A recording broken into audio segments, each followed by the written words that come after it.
Today's soup features clear and transparent looks. Cards with glaze, see-through lace on a wedding page with Stacey Caron. All different tags with translucent embossing powders with Suzy West. And Jenny Barnett Rohrs shows us favorite tools from scrapbooking. Mix it all up for one scrapbook soup.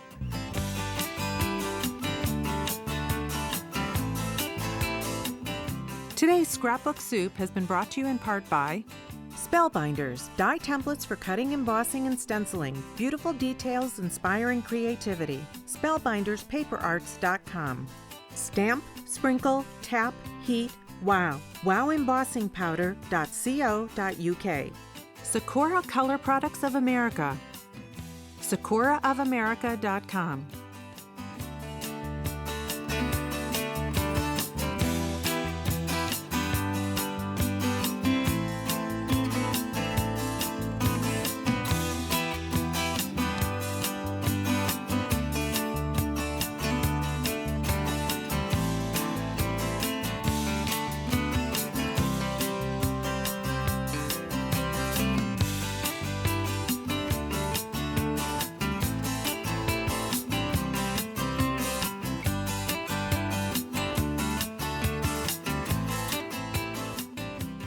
Thank you for joining us today on Scrapbook Soup. I'm Julie McGuffee and this is Julie Faye van Balzer.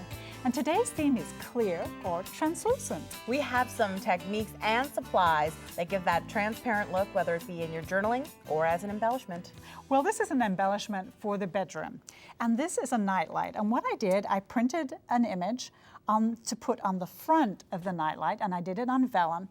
But look at this. I call it the magic lantern because when you switch the light on, there we go. Then I put a different image behind, so when the light is on, the second image shows through the first image. That is super cool. Let's put it down on the table for a second. Well, let me turn it off. Now, of course, when we're talking about transparent, I think about transparencies, and I love to print on transparencies.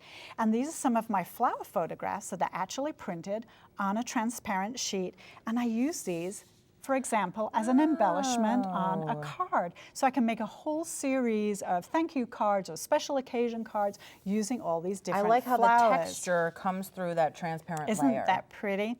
And then here we have some different ones. And of course, with the magic of Photoshop, then I can actually add some wording. And of course, since I am known for my puns, I do have some here with some punny sayings on, like we've got our English telephone box and it says phone home on the side.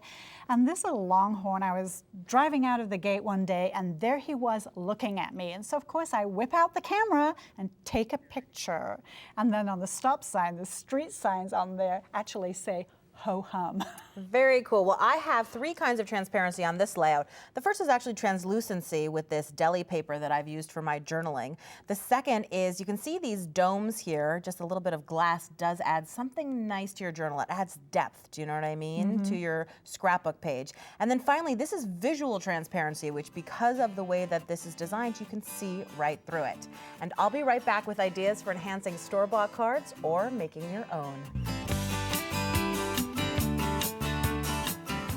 Today, I want to show you how to mix transparent pens with some opaque pens for some really cool effects. So what I'm going to do is I'm going to take this plain piece of stationery and I'm going to transform it into something kind of cool. So the first thing I'm going to do is I'm going to take one of my transparent pens, and they have these little caps on them when you buy them that just keeps the ink in. And I'm going to start it out on a piece of test paper just to make sure the ink is flowing, because these are super juicy pens and they really just roll around. It's almost like painting, but with the control of a pen tip, which is one of the things that I love about them. Now, you can mix colors. So I have kind of a light blue, and I'm just going to pull the cap off that, test it, and now I can mix in this kind of darker blue, and you can see that you get a kind of seamless mix of the two. And I just continue the zen of coloring, relaxing and having a good time and letting my pen do all the work. And once it is all colored in, it's going to look a little something like this. And now I want to bring back some of the details of that rose. So what I'm going to do is I'm going to take an opaque pen. And again, I just remove the little cap, get that ink flowing on my paper. And now I'm simply going to trace the outline here first, and then I just add in the little circle and curlicue that was on the original just back in, and you can see that it's already getting quite dimensional. And I would do the same exact thing now with the leaves, again getting my ink started, and then I just go right over the surface. So now what I have is I have two different dimensional inks. One is matte and one is transparent and glossy, and they really combine to create stationery that I think is unique. You certainly won't see anybody else with this stationery. It's yours and yours alone. And then I can even just do the outline. It adds a little bit of handmade to the whole thing. And then the pièce de résistance, the final part that makes it totally fabulous, is I've just added a strip of paper. I cut it from this large sheet of 12 by 12 paper. You can see I have a little strip here, and I would just add it to the bottom of my stationery. And you know, handmade notes are one of those things that are so rare nowadays, and you really don't see a lot of letters. I think this is a great thing to teach your kids to do, to bring out some of their own writing and send a thank you or something like that. Okay. On to the next one, which is this really cool Valentine. And you can see this is just a store-bought card, and it's pretty, but it's not pretty enough. So I am going to take a transparent pen. I'm going to start the ink flowing, and then I'm just going to pick a couple of these violets, or are they, I'm not really up on my flowers. I think they're violets to color in. Maybe they're posies. And you really can't mess up because it's transparent. What's going to happen is the ink just goes over what's there and you can see through it, which I think makes it really, really easy. And you can see I'm not doing every flower. I'm just doing some of the flowers. But what a difference just those 4 flowers make. And then, of course, with the opaque pen, one of the things that I can do is I can go into even a really dark area like this purple, and wow, look how that white, those white dots just stand right out immediately. So it looks like I've done a handmade card as opposed to bought a store-bought card.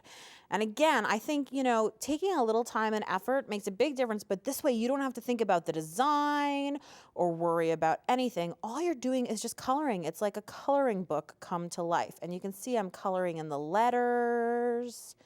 I'm doing all sorts of fun stuff here, no problem. And I can even make those letters two-tone if I want, because who doesn't like a two-tone letter? I know that I do. Isn't that fun and easy too? Okay, and you can see the final result here is really beautiful. And I think, again, the transparency, the shine, and the matte, it's the contrast of the two together that really makes things pop and really go well together. So our final little card that we're doing right here is I found these really plain embossed cards in my local drugstore. And this is a raised design. But one of the nice things about these pens is that you can use them on even a surface that's really shiny. It doesn't have to be, you know, a traditional paper. This will work on a super slick surface. And so now here you go. I'm just coloring in each of these flowers, taking some time, and I could customize this. This is a thank you card. Maybe I'm saying thank you for a wedding gift. I could use my wedding colors or whatever else it is that I wanted, and I can mix in as many colors as I needed. You know, the thing is, using these transparent products, it just makes it so easy because you never can have a mistake because you're going right over the existing line. I hope this gave you some good ideas what to do with your transparent and your opaque pens. And we'll be right back. Well, we're talking about things that you can see through, transparent. And I always think of eyelet and lace, and just look at this beautiful wedding page. It's absolutely gorgeous. And Stacey Caron is going to show us how to make this and how easy it is. It's terrific, Stacey. Thank you, really Julie. is. It is really, truly an easy effect to accomplish with the right products. So, Of course. what I've used is dies, and the dies are interchangeable. So you have different edges with different inserts to give you the different petticoat effect on the edges. I was noticing, like this, for example, it has, the design is has a cutting edge. It But does. there's no cutting edge on the edge. Right. That's another die. That's a So different separate one die. die for the edge and one die to cut the Sure. design out that's above the edge. That is really cool because you can mix and match and make, oh my gosh, probably almost 100 different There's designs. a lot of combinations. So what I'm doing now is I'm running the edges through the die cutting machine. And we're going to do one pass. And then I'm going to show you a trick to extend the design down the page. So if you want to use a longer strip Right, or because a this longer is piece probably of what, cardstock. 11 inches wide, but Yes, the die is yes. what, 8 or 9 Yes, inches? yes. Mhm. So we've cut out the design. And so basically all you're going to do is you're going to take the die off of the cardstock and move it down and then run it through the die cut machine again, a second So time. we're just going to line it up and run it, yeah. Exactly. So That what you're sounds going to easy. get when you're finished with your second pass is you're going to get a long border. Then we're going to emboss it to get the petticoat effect. Okay, cool. And that die just made the edge. Yes, Okay. notice that. And the second die would have done the Yeah, intricate this is the detail. actual die cut out that made the design with the insert. See it there? And with the edge. So then you would that- take this and move it down again, run it through and cut it for the longer effect. And that combination. That is Yes. perfect. Isn't that I just great? love that. So then the next step is to emboss it to get the great petticoat effect. And we're taking an embossing folder, which has two sides. So you can choose the side that you like for your pattern because you don't want them all to be the same. Right. And then you're going to run that piece that you cut, the edge on, through it again. Okay. And then we're going to run it through the die cut machine with the pink mat. Ah, now we're Different using the thickness. raspberry plate Yeah. rather than the pink one that we use for embossing, right? Exactly. It's a different thickness, the folder, so this accommodates for the thickness in the machine. So then we're going to run this through and we'll get the great emboss. We're going to do this twice, just like we did when we cut out the die to get that longer effect.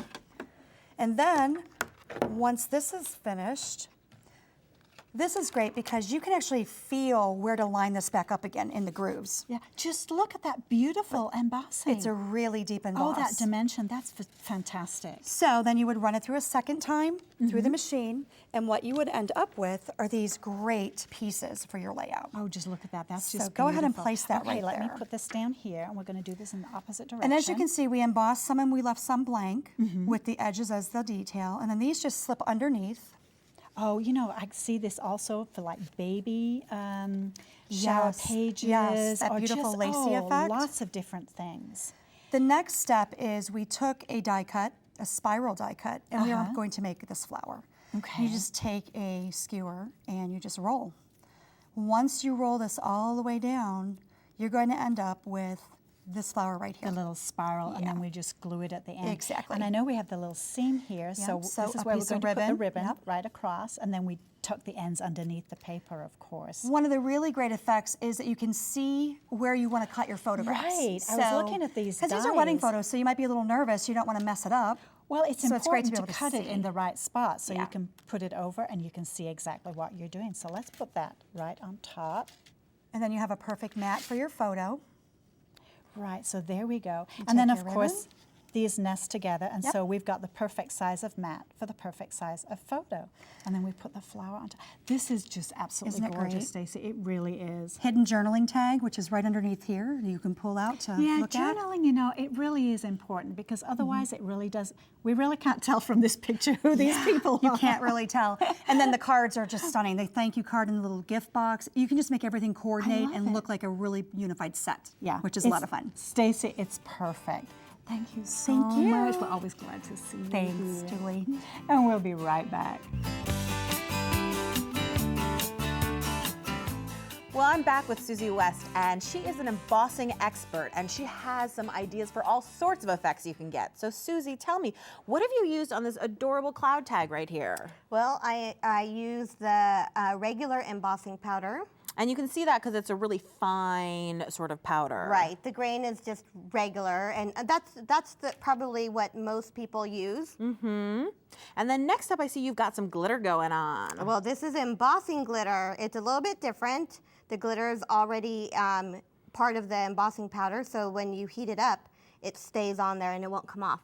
And this one, I noticed the flower and the edge of the tag, it just has so much dimension and texture. What's that? Right, that's using an ultra high. You can see that the grain is a lot thicker than the other ones. And then this one here, which is so matte and it's perfect for this boy tag. What's that? Now this is a puff powder, and it just gives off a really cool grunge look. And I love this. I love this powder. It's just really fun to play with. Me too, and I can see using that in my art journal and Right. all sorts of stuff all the time. Right, exactly. And today you're gonna show us how to do the flower, right? How to give it all that dimension. Right. Well, So- tell me. So what we're gonna do is I just started off with a 4x4 piece of paper, and I cut it into a spiral. And As I you can like see- that it's a messy spiral. You It's didn't a worry messy too spiral. much, you just played with it. Nope, and then I just kind of rounded the edges. And then once I did that, I folded it and I went all the way around. You know, I always say your fingers are the best crafting tools that you have. I do too, I agree. So once I got it to be where I wanted it, I it's used, lovely. isn't it pretty? I just used some regular adhesive and then held onto it for a little bit.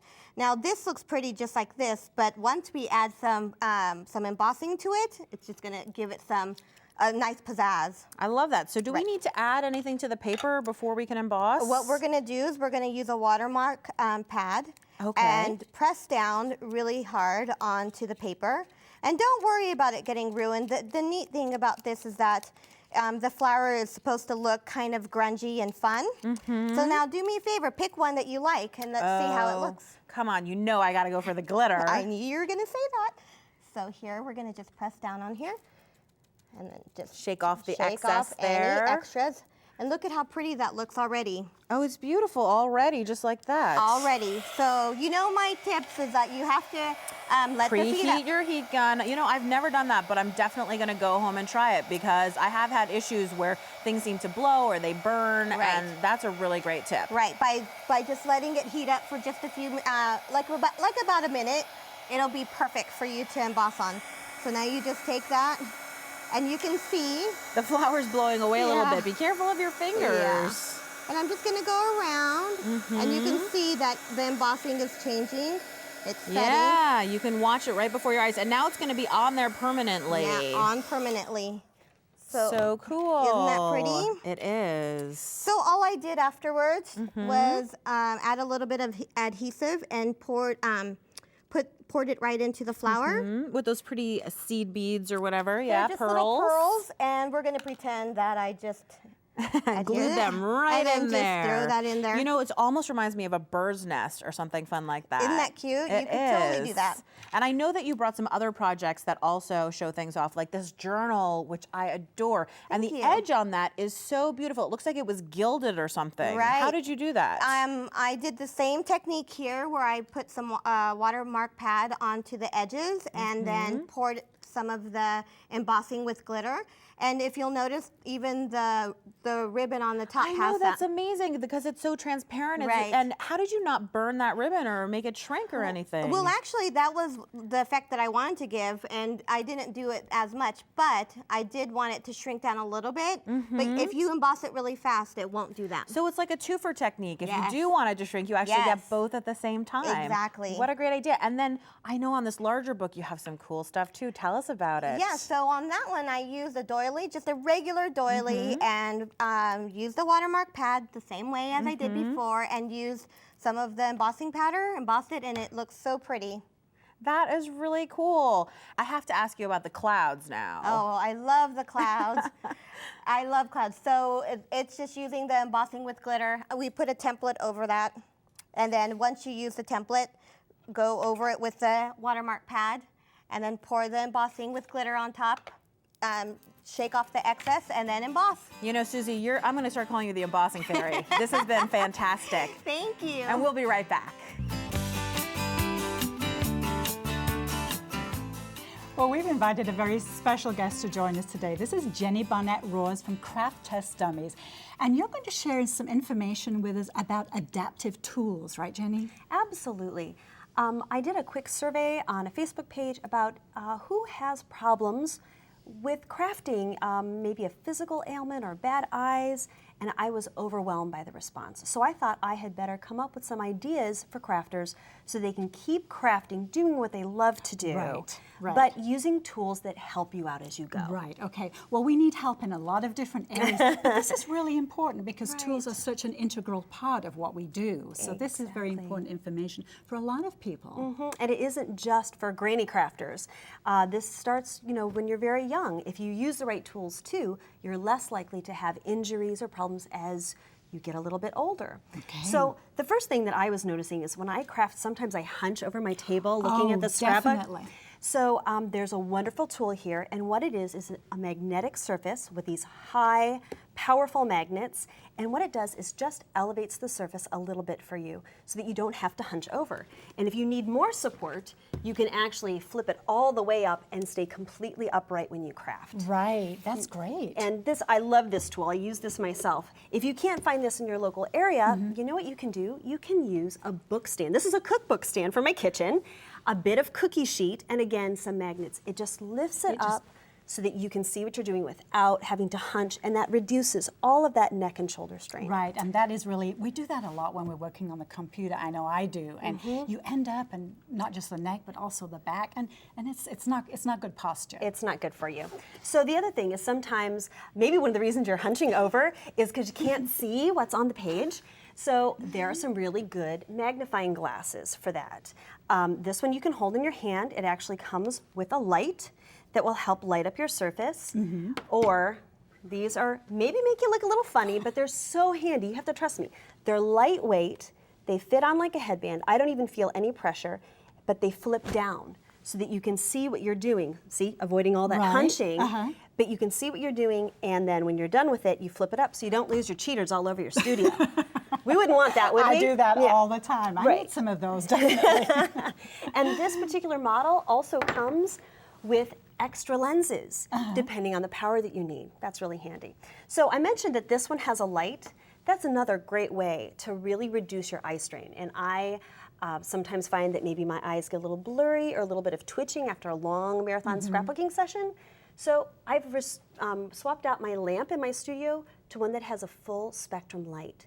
It's just easier on your eyes. It actually gives you better color. You can really match your colors better. And if you ever suffer from insomnia, or you just like to craft in the middle of the night, like some of us do, that's very you've got a really good light that is going to help reduce that eye strain as well. And that really is important. I think we forget about that because it gets dark so gradually, and you do forget. I know I do. I forget to turn on the light, and it is very, very important. And if you don't even want to swap out your whole lamp, you can just buy the full spectrum light bulbs at your local big box store and just screw in a new bulb. And just replace those. It's really handy. So as we talk about hand pain and joint pain, a lot of my friends have carpal tunnel and arthritis, and they just have problems with grasping and gripping. Well, luckily, a lot of companies have taken this into account, and they've started making tools that have big handles. It's a silly little thing.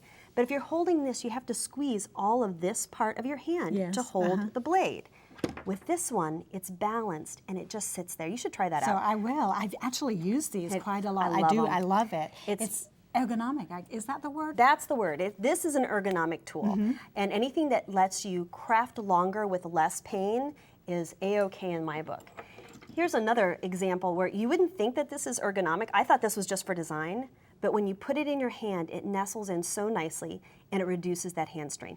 And if you're poking one hole, you may not have to worry. Right. But most of us make Christmas cards, and that means like poking the hole 50 and lots times. of holes. Right. So anything that a crafter does becomes a repetitive motion, and repetitive motions are what can lead to problems. A lot of challenges, right? And strain and damage.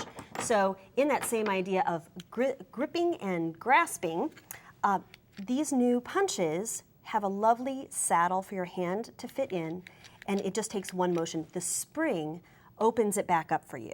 So that's a lot easier than having to get up and punch down, or the thumb ones, which can be really challenging to get enough pressure on. So I really love these kind. Scissors as well. These are spring assist. Again, it takes 50% less pressure to actually make the blade engage, because you don't have to go down and then back open again. So that's helpful. It also, again, built up handle, non-skid grippies, and I think they're also kind of cute too. Yeah, they are. I love the color. It's a good color. But you're only doing half the work because, like you say, you're only squeezing in one direction. Okay. Now, Jenny, we've talked a lot about tools, but you also review different kinds of products. So what else can you share with us about what you do at Craft Test Dummies? Oh, thanks for asking, Julie. Not only do I address tools, but Craft Test Dummies reviews all kinds of crafting products and websites. So we do everything from your 99-cent glue stick to your $300 Cricut machine. We try and cover it all so that people know before they buy. Right, and very objective. I love that. Jenny, Thanks. thank you so much. This has been invaluable information. Thank you. And we'll be right back. As you may recall, we've been taking a look at all sorts of different kinds of journals, and today we've got a beautiful one from Carol Hepner. Well, Carol is one of our ardent viewers, and we've been talking about transparent today, and look what she's done on the front of her journal. She's embellished it with lace. That's a beautiful translucent effect, and then she's added all these little adhesive jewels on there and little spots of paint.